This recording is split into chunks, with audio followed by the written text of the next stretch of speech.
Alam mo ang totoo? Eto, ang totoo, wala tayong dinala sa mundong ito at wala rin tayong madadala pag alis dito. Kaya kung mayroon na tayong pagkain at pananamit, dapat na tayong makontento. Ang mga taong naghahangad yumaman ay nahuhulog sa tukso, sa isang bitag ng mapanira at walang kabulhang mga hangarin na nagdadala sa kanila sa kamatayan at kapahamakan. Alam nyo, ito yung katotohanan na hindi kayang takasan ng kahit sino man tao. Na sa simula, wala tayong dala, kundi yung buhay na hiniram natin sa Diyos. At sa uli, iiwanan na rin natin ang lahat. Kayamanan, ari-arian, ibig sabihin lahat ng pinangahawakan mo ngayon, hindi talaga sa'yo. Hiram lang yan. So ang tanong, ito yung tanong na pwede mong itanong sa sarili mo, ano ang tunay na pinagyaman mo habang nabubuhay ka pa?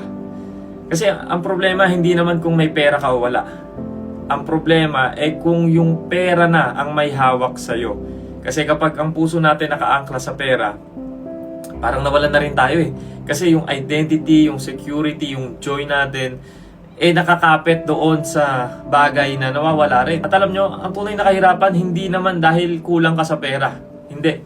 Kundi yung pagkakaroon ng puso na hindi marunong makontento sa Diyos. Kasi kahit ganong kadami ang pera mo, kung hindi ka naman nakokontento, hahanap at hahanap ka pa rin, you will never be satisfied. Kaya tandaan natin mga kapatid, yung kayamanan na inaalok ng Diyos. Una, yung kaligtasan na matatagpuan lamang kay Kristo.